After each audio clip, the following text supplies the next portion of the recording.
Hi, everybody. I'm Pratibha Agarwal. I am an immigration attorney. I'm based right outside of Washington, D.C. in Arlington, Virginia. My clients, however, are all throughout the United States, and we represent people no matter where in the U.S. they are located.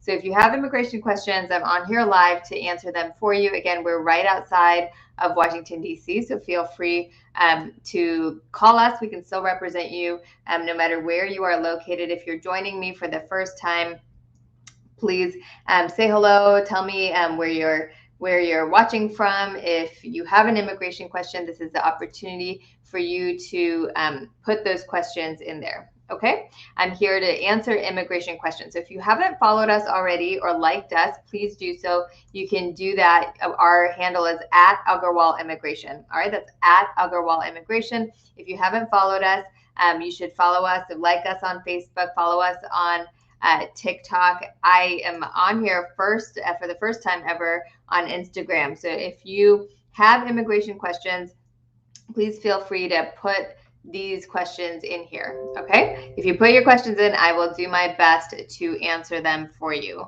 All right. So if you're wondering what kind of immigration law I practice pretty much anything under immigration.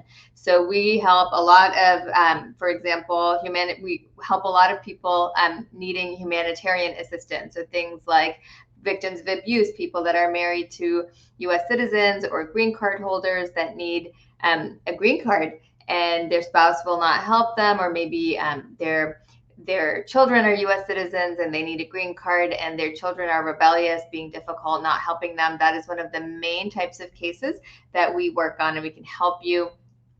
We can help you with those types of cases. We also help victims of crime, victims who report or want to report their case to the police. They will work with the police to essentially investigate a crime, and they can qualify for a visa and ultimately a green card. We help people who are victims of trafficking. And these are not the only types of cases we handle. Unlike many firms, we also do a ton of employment-based immigration cases. So for those of you who are interested in H-1B, who are H-1B visa holders, I would suggest that you put your questions in here now, but we do handle so many H-1Bs. We help with EB-1 cases, Uvisa cases for people with extraordinary ability. So I'm here. My whole purpose here is to answer your immigration questions, and I would be happy to schedule a private consultation for you if you would like. We're doing them by phone or by Zoom. If you want to schedule online, our self-scheduler basically is on Facebook. It's at Agarwal Immigration is the handle, and you can log on there and you can schedule whichever time works for you. Again, my name is Pratibha Agarwal. I'm an immigration attorney. I'm based right outside of DC, but my clients are all throughout the United States, and I can help you no matter where you're located. So I'm here to answer immigration questions. So while I'm talking, go ahead and put your questions in. I usually start off with a question of the day. All right. These are questions that come to me usually during the day from people that call our office, or things that come up, which I think that you would benefit from, for questions from clients that I think you would benefit from knowing. Okay, so I'm streaming here live on TikTok, Instagram for the first time. So if there's any hiccups, let me know. And Facebook. So we have a lot of different windows here. So if I miss your question, apologies. I will get to you as soon as possible. Okay. All right, so the question I want to start off with here is, can you file a VAWA petition and a green card application together? Can you file a VAWA and a green card together? So let me clarify, what is a VAWA? So a VAWA is usually filed by someone. It ultimately can be a green card application, but a VAWA is filed by someone who's married to a U.S. citizen or a green card holder. Others might qualify also, but this is our most common client type. So a U.S. citizen or green card holder's spouse, and the citizen or green card holder will not help them with the green card, right? Well, is refusing to help them with the green card. They're being kind of controlled, emotionally abused. sometimes physically abuse too, but most of our clients it's more psychological, verbal abuse, emotional abuse, and they are able to qualify ultimately for a green card. So yes, you can file a VAWA application, which basically confirms that you are a victim of abuse, that your spouse is a U.S. citizen or green card holder, that the marriage is not just for immigration purposes, that it's a real marriage. And that will allow you, if you win on VAWA, if your VAWA gets approved, if you can only file a VAWA. If your VAWA gets approved, you're allowed to be here forever, and you're allowed to have work authorization pretty much forever. If you are also qualified for a green card, for most of our clients, we apply for a green card at the same exact time as the VAWA application. So we apply for it together. So most people do qualify for a green card as well, and we can submit that application together at the same time. All right, most of the time. Usually, if you're married to a U.S. citizen or a green card holder and you're applying for this kind of application on your own without the help of your spouse, you can apply for a green card and a VAWA together. Okay? If you have questions, go ahead and put them in here. All right, so we have some folks here that that are following us again. Oh, thank you. Make sure, if you don't already like us on Facebook, we're at Agarwal Immigration, and if you want to follow us on TikTok, we're also at Agarwal Immigration. I think we're probably the same thing on Instagram, Agarwal Law Group, and we're based outside of Washington, D.C. in Arlington, Virginia, but we handle only immigration, and we can help with any type of immigration case, no matter where you are located. All right. Okay. All right. So let me move on to my next question here. Hello. Oh, great. We have some new followers here on TikTok.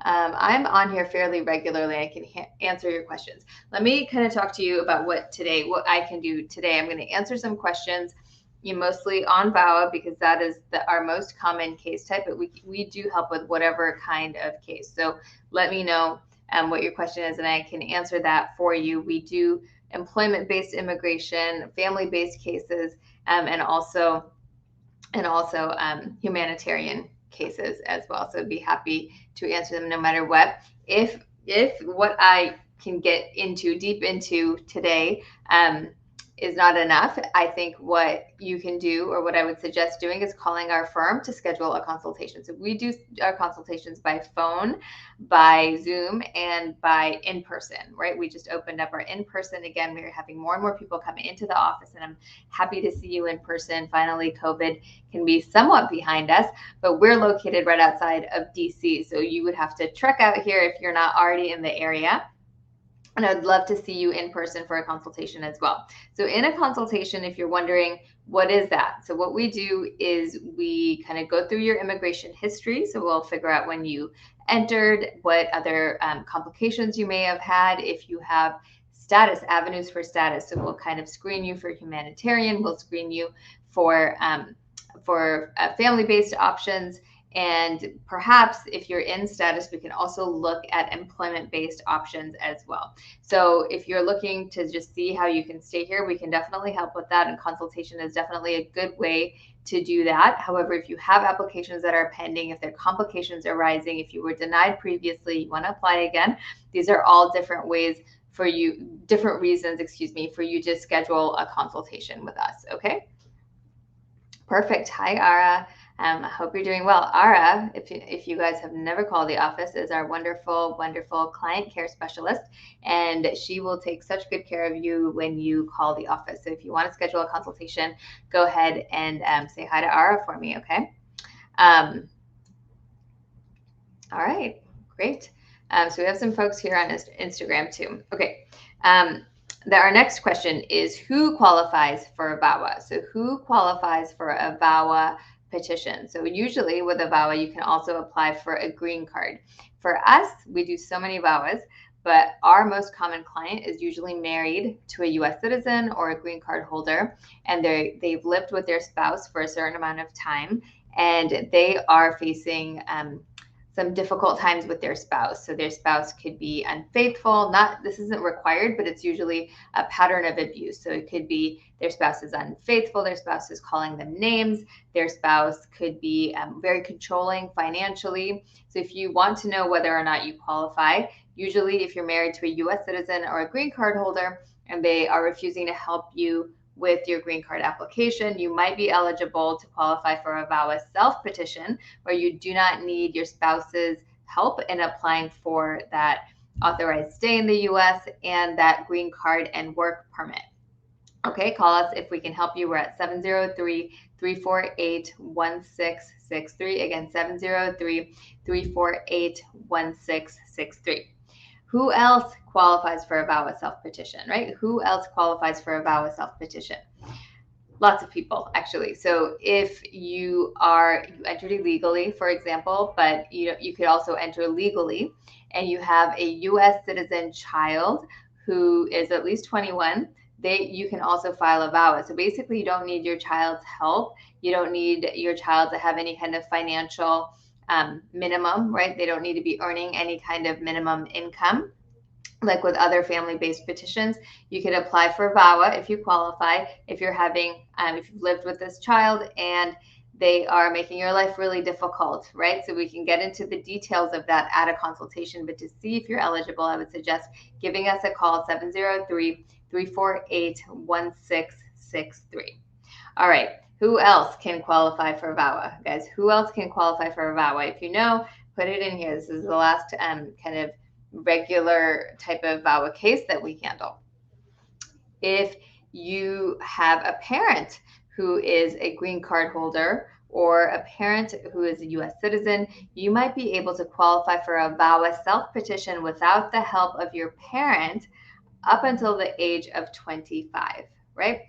If you are 25 or under, you might be able to apply for a VAWA self-petition, which is a green card application ultimately, which can lead to a green card application, right? You could do that and receive a green card ultimately, right? So receive permission to stay in the U.S. and receive a green card. Hi, Sheikh Dame. Nice to see you. Thank you for joining. It's been a while, and I'm happy to see you on here. I hope that you're doing well and staying safe. All right, great. Okay, here's my last question. What is the processing time? Okay, Sheikh Dame is asking a VAWA related question here. Okay, how long after divorce can you file a VAWA self-petition? How long after divorce can you file a VAWA self-petition? So you can file a VAWA as long as the application is filed within 2 years of your divorce. So if your divorce is final, right, not the date that you start your separation, if you have a final divorce decree, you can file for a VAWA self-petition, of course, if you are eligible, up until 2 years after the divorce. I hope that is helpful. If we can help you with a VAWA, call us 703-348-1663. Again, 703-348-1663. I wanted to share something. I actually just talked to one of my VAWA clients literally right before I started streaming live today. He happened to call my cell phone, which, to be honest, we have so many clients that we do require you to call the main office line, but I did pick up. I answered my cell phone, and he said to me, I got my work permit, and I have to be honest with you. Thank you so much for everything that you guys have done for us. I never thought this was going to be a possibility for me, and I'm so, so grateful. He's starting his own company, and I thought that was incredible. That was something that really keeps us going. We're very passionate about the work that we do. We have a team of 6 people, and we all care very deeply about immigration. We understand what it's like to be undocumented here in the U.S., and we are all committed to helping our clients change their lives and also providing excellent service. So that is the motto of our firm, and what you can expect from our firm is likely going to be different from others. If you want to schedule a consultation with us, I'd be happy to chat with you more about what makes us stand out. My name again is Pratibha Agarwal. I'm located right outside of Washington, D.C. in Arlington, Virginia. But since we only practice federal immigration law, we represent clients no matter where they are located. They could be in the U.S. or they could be anywhere in the world. Okay. All right, great. This is my last question that has popped up. If I'm missing your questions, please forgive me. I'm trying to manage several different sites here. So if I forget, let me, please make sure to put it back in there. Okay. All right. So Sheikh Dame, I think I answered your question. I hope it was helpful. My question here is what's the processing time for a family-based green card application, right? What is the processing time for a family-based green card application? So this is a little bit different than VAWA. So this is, for example, if your spouse is filing for a green card for you, you're applying jointly together, or maybe you are filing for your parents, right? So that is usually about a year to a year and a half. That's what I'm seeing right now. The green card application takes about a year to a year and a half. If both people are in the US, it's a lot faster than if one person is abroad, right? So if one person is abroad, it's going to take a much longer time to apply for and receive that green card. So it's easier if both people are in the US in terms of processing times, right?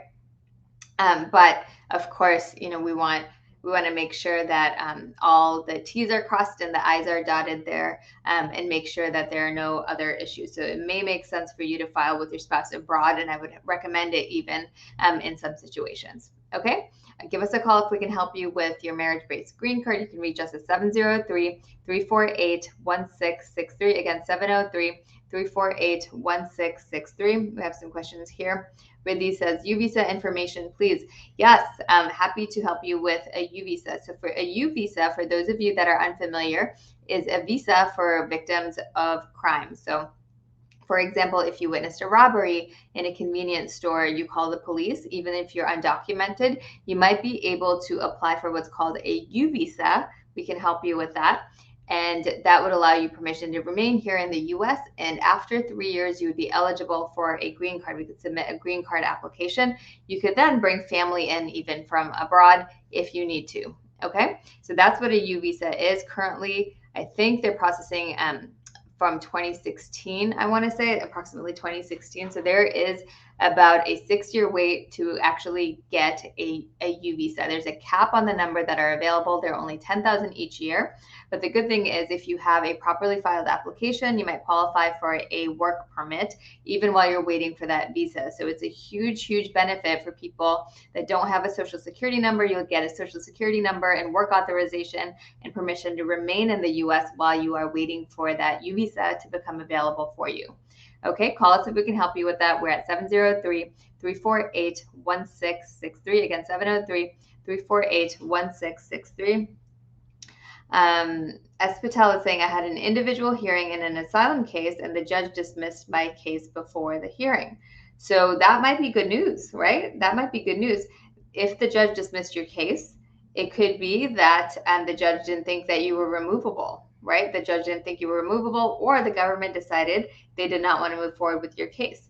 So assuming that's what happened, that could be really good news for you. So maybe an early congratulations. If you want to talk more about that, give us a call, 703-348-1663. Okay, 703-348-1663. Hi, Lisa. Hi, S. Patel. All right. Kay Patel is saying, I am a sorry. I have a lot of questions all of a sudden. Okay.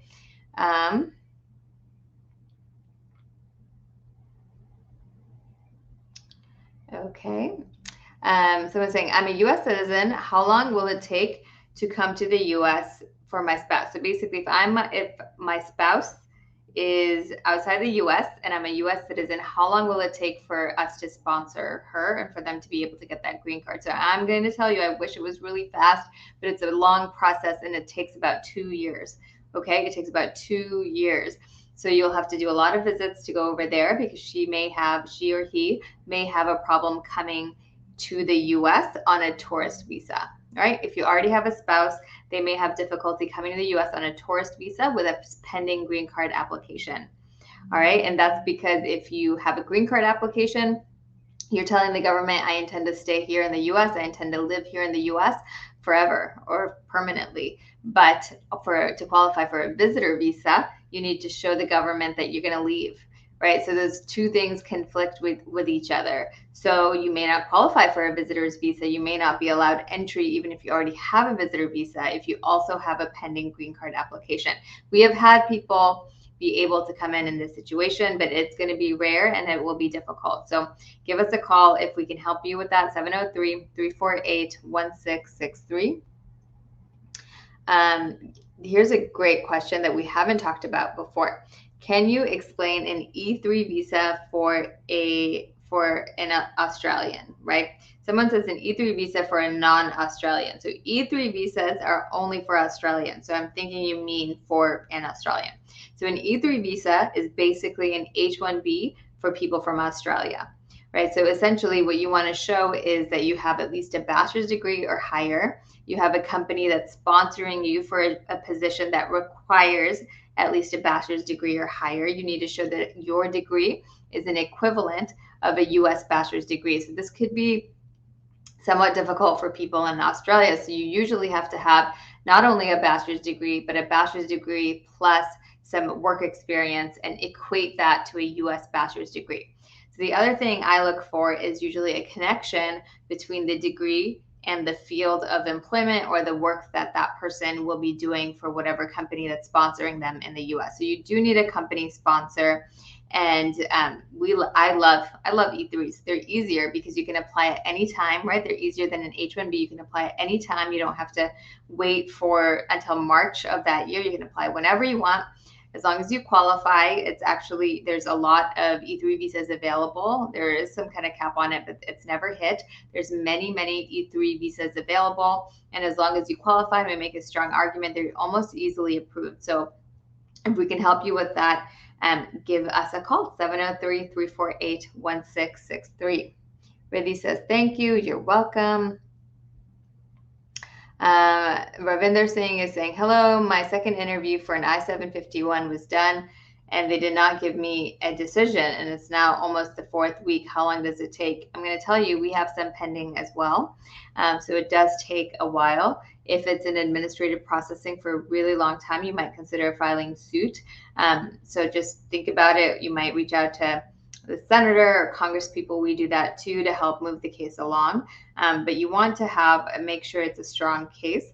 And if you want to file a lawsuit to get the case moving along, that's something you can consider as well. It's a little bit complicated. I wouldn't recommend it, but it does take a long time. If it's only 4 weeks, I'd probably wait about 2 or 3 months before I consider something like that. Okay, call us if we can help you, 703-348-1663. Again, 703-348-1663. Martin Diaz is saying, how long does the N600 process take, right? How long does the N600 podcast take? Oops.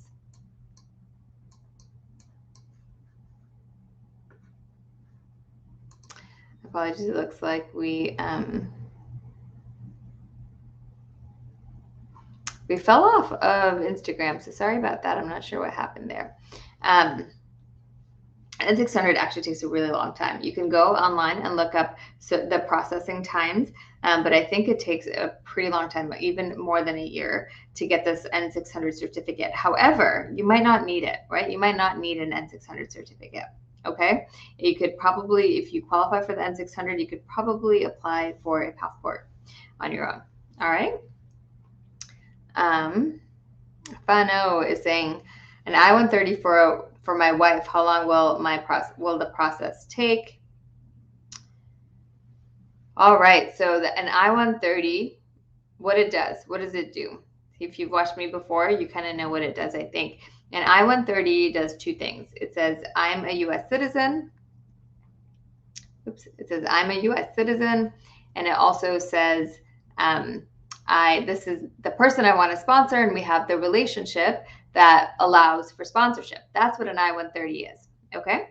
So it doesn't give anybody any kind of status. So usually it takes about 9 months, but it doesn't grant you any status. There's next steps. There's adjustment of status if that person is in the U.S., or the case gets transferred over to the National Visa Center. But any kind of green card application for a spouse is going to take at least 1.5 years to 2.5 years. Okay, so think about it. 1.5 to 2 years is really a reasonable time to expect right now with current processing times.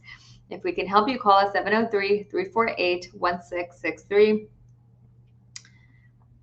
All right, great.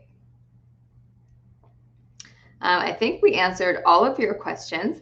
Thank you for joining me today, and make sure you like us on Facebook, follow us on TikTok. We're at Agarwal Immigration on both Facebook and on TikTok. I look forward to seeing you guys again. If you want to call us for a consultation, please do so, 703-348-1663. And if you want to schedule on your own, my office is actually closed right now. It's only open till 5 p.m. Eastern time, 8 a.m. to 5 p.m. Eastern time. But you can go on to our Facebook page at Agarwal Immigration and schedule on your own. So go ahead and schedule on your own, and you'll see you can do that 24 hours a day, or call us at the office and leave a voicemail. We'll get back to you tomorrow. All right. I hope everyone has a good evening, and I will see you very soon. Bye, everybody.